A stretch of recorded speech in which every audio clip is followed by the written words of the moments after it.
So how many of you in YouTube land ever painted upholstery?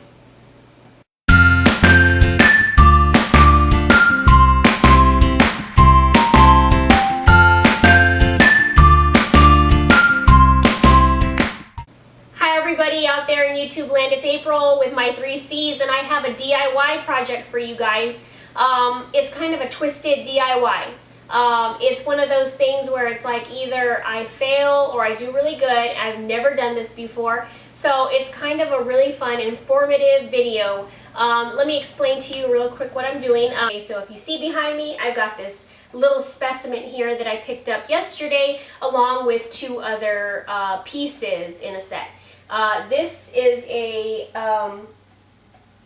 chair that is upholstered in a funky yellow color, and it has 2 mates that are upholstered in the same color, and one is a couch and the other is a very amazing, just regal chair. It's just gorgeous. It's like sitting behind the camera right now. I can see it. And it is awesome, but I don't think a lot of people are gonna like this color, and to be honest with you, I have never reupholstered anything like this. I mean, I've upholstered chairs that needed like a seat and stuff, or like little things here and there, but I have never, or stools, but I have never upholstered a piece of furniture like this. So I just don't feel comfortable doing it. I'm kind of scared, and I don't want to pay somebody money to do it when I could try something else, right? So I thought about what to do with these pieces, and I know that some of my friends in the business have painted furniture before, like the upholstery part of furniture, and I thought, well, why not just ask them how they did it and how they liked it? And so I asked, and some of them liked it and some of them didn't have great results, and some people used certain products and other people didn't, but for the most part, everybody used chalk paint.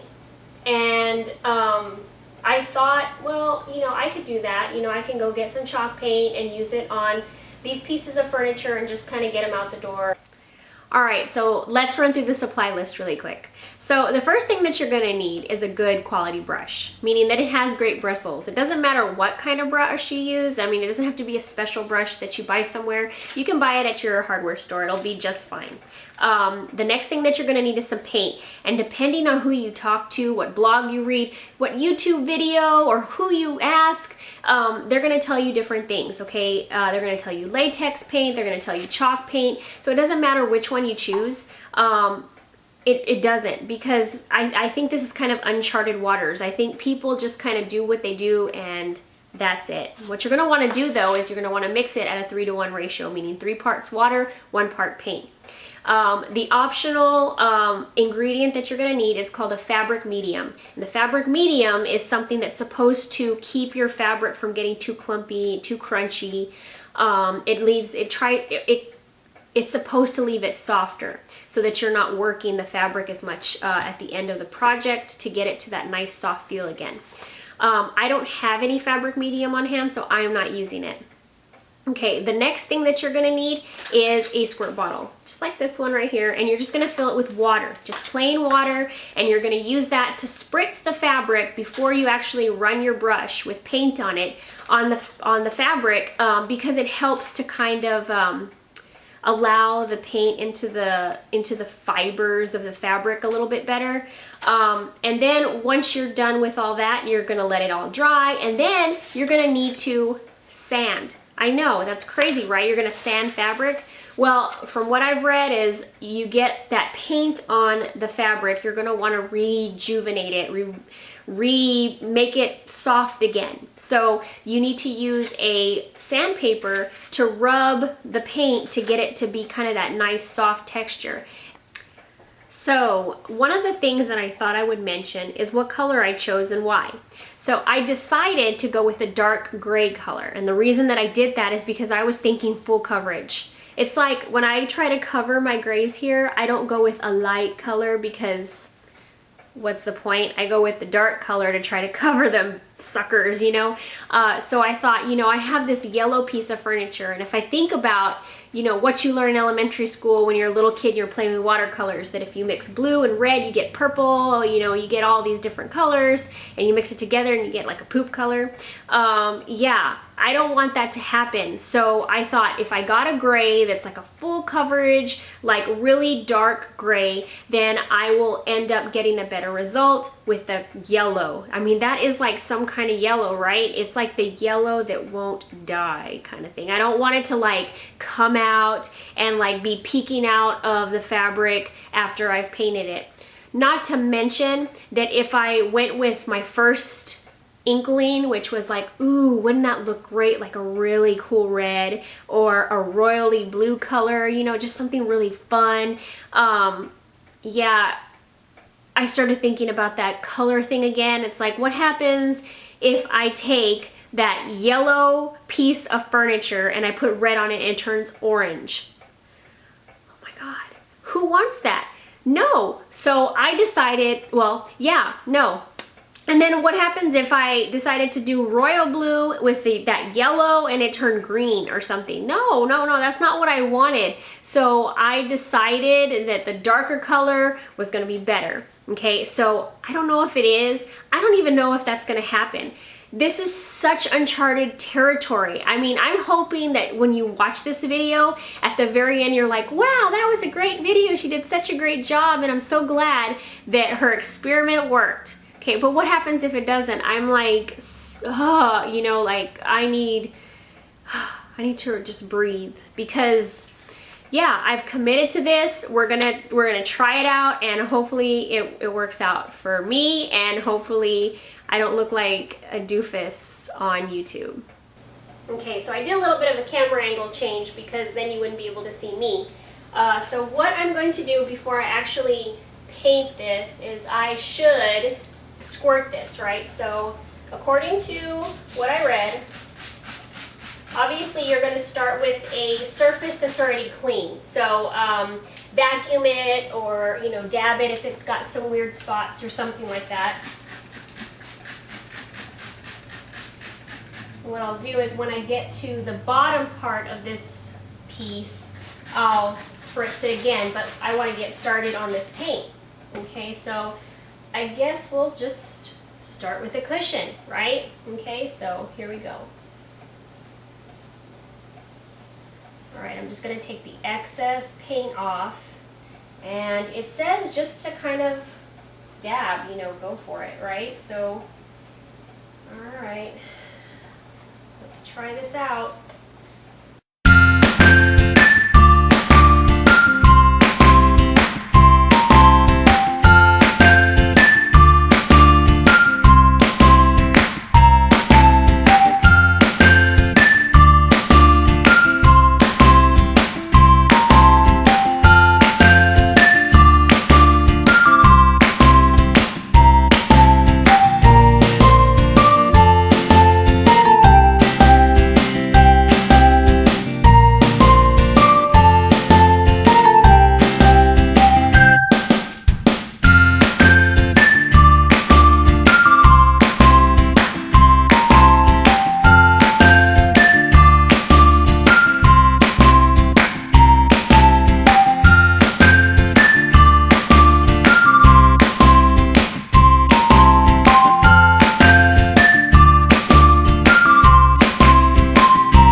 Some of that yellow is kind of creeping through that gray, so I'm a little worried. Another thing that I noticed is that when I did the paint more diluted, it actually did really well on the fabric, and it almost feels like it's dyeing it, and it still feels really soft. In the areas that I went too thick on the paint, it's actually kind of clumpy. So I'm gonna see how that turns out. So I'm gonna wait for this to dry a little bit. I'm gonna leave it underneath the fan, and then I'm gonna come back and start on the second coat, and we'll see where we go from there. As far as it clumping and kind of being raw or kind of stuck together, that's what we're going to use the sandpaper for once it's dry and once we have all the coats that we need on it done, so that we can kind of get it nice and soft again. Or that's the, I can't even remember what I was supposed to say, Cruz. All right. So once this is dry and we have all the coats that we need on it, we're going to go back over it with sandpaper, or that's what I've read. And the reason that we're going to do that is we're going to try to get it to be nice and soft again and like velvety to the touch. That's my son, so it happens, whatever. But anyway, we're going to use sandpaper. Okay, stop. We're gonna use sandpaper to try to get it to be more velvety and stuff. So that is just too cute. I'm just gonna leave that in the video. Okay, you all, so it's raining super hard here in Florida, so I had to get a little, not creative with light, but I really had to get bright. And so I went ahead and put some lighting up, so that way you could actually see our project. And even though I am being blinded right now, and I probably won't be able to see for a week, at least you'll be able to see this piece. But anyway, it's not turning out exactly the way I envisioned it, but again, we're not done yet, so I'm just gonna keep on going and see how this goes. But it's obviously not gray. This looks more like mossy green color, and I know it's because it's underneath this is that yellow that doesn't want to die. It doesn't look terrible, but it's just not what I envisioned for this piece. So we're just gonna keep going and see what happens. And I'm glad that I didn't go with red, because I really did not want an orange couch, you know. I went ahead and went up to the medium grit sandpaper, and it did make it a little bit softer, but there's some spots that I guess did not want to like puff back up. So I you know, it's just, this is a learning process, so I don't know how it's going to transpire. Like, I don't know what's going to happen in the very end, but I'm hoping that we're happy with this. I'm not disappointed, I'm just a little nervous, I guess, because it's not done. So I don't know, but I'm gonna go ahead and get started on the second coat of paint right now, and then I'll let that dry, and this is probably gonna go into like tomorrow or the next day, or I don't know, we'll see. But I'm just gonna go ahead and keep going and see what happens. So hi guys, it's 10:15 at night now on the first day of this project, and I had already finished the second coat, both front and back, and it looked really good, and I thought the coverage was going to be really good with just the two coats. But now that it's dry and now that I'm seeing it in a different light, I can see the yellow still coming out here like on the cushion. And also something else I noticed is that when I touch the fabric, it kind of feels kind of crunchy, almost like, I don't know, like crust on a pie or something. I don't know, it's just a really odd texture. I think that is normal for painted fabric, because that's what I'm kind of seeing. It's almost like people are saying it's like a canvas feel, so I guess that's the way it's supposed to be. The color obviously is not what I had expected. I thought that I was going to get a really nice gray, and I thought it was really going to cover that yellow up pretty well, and obviously it did not stay gray, and it didn't cover up the yellow like I thought it would. That yellow just will not die. I'm telling you guys, I just don't know what to do. I'm gonna sand it again, and then after I sand it, I'm gonna think about what the next step is in this process.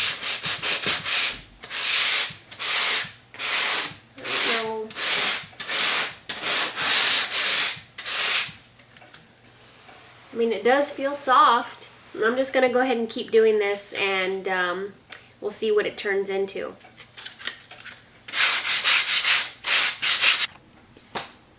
Hi guys, we're on day 2 of our little experiment with painting upholstery fabric. Okay, so I let the chair dry overnight, and now we're going to look to see what our results are after a nighttime of drying and being undisturbed. Okay, so here we are on day 2 with our chair after I let it dry overnight, and then I tried sanding it, okay? I woke up this morning and tried to sand out some of the clumpy spots on the chair and trying to get it back to that kind of rejuvenated thing that we talked about at the beginning of this video, and I am not impressed, not even a little bit. I don't like the way that this is turning out. Yeah, I don't think I'm a fan of painting furniture or painting upholstery fabric. But let me show you what I'm talking about. Okay, so when this is dry, obviously you take your sandpaper and you sand it to try to get it to that rejuvenated texture again, or that, I keep saying rejuvenated, to that soft texture again. And I am getting that, but what I'm also being left with is areas that are clumped down. I don't know if you can see that, like clumpity clump pieces, and then some pieces that are soft. It looks like a turtle shell, to be honest with you. That's exactly what it looks like to me, like an old tortoise or something. And you can tell by this that my color that I picked is not the color that it stayed. It's like that greenish, I don't know, mossy color, and it's not a gray at all. So that didn't work out. Yeah, it looks dirty to me. You know what? And you get people on YouTube, or you get people on the blogs or whatever that have different results. So, I mean, yeah, I said this isn't a science or anything, but I don't think that this is a real option to do furniture. I mean, let's just call it what it is. I think it's just a shortcut, and sometimes you get lucky and sometimes you don't. I didn't get lucky. I didn't at all. So what am I gonna take from this disaster? One, I'm never gonna paint upholstery fabric again. And number 2, that I need to stop hiding behind my fears. Okay, I was so scared to paint this, but I did it. It didn't work. I could totally delete this video and be like, yeah, I lost all my footage, and oops, oh well, I can't show you what happened. But what's the point in that? This was a failure to me. I don't like it, and I want you guys to know exactly what happened, and I want it to be organic. I want it to be true, and I want you to be able to say, hey, you know what? No matter what, this lady is here, and she's sharing, and it doesn't matter that, you know, it didn't go exactly the way it was planned. And I think also what I'm going to take from this is to face my fear and just pull this sucker apart and try to reupholster it. I'll probably do a video on that, because you know what? I'm going to have to videotape it while I'm taking it apart, because then it's going to be like taking it apart and then not knowing how to put it back together. So maybe I'll do a video on that, and we'll pray together, and we'll hope and have our fingers crossed again that we don't end up with a disaster again. But again, okay, this is just my take on furniture painting, and you can take it the way that you want to, but that's just the way it turned out for me. I hope that you enjoyed this video, and I hope that by being honest and truthful with you, that I get a big old thumbs up from you guys, because those mean such a great deal to me. Even though I say a lot of the times, give me a thumbs down. I don't want a thumbs down, I want a thumbs up. I'm human, I admit it. Yeah. So anyway, make sure that you subscribe, comment below, share this video, share the fact that, you know, thank you for the chips, that things happen, and life is not perfect, and we just go and we keep on trucking, and Maybe this will be inspirational so people face their fears instead of taking shortcuts. I don't know. But anyway, thank you for watching. I'll see y'all later. Bye.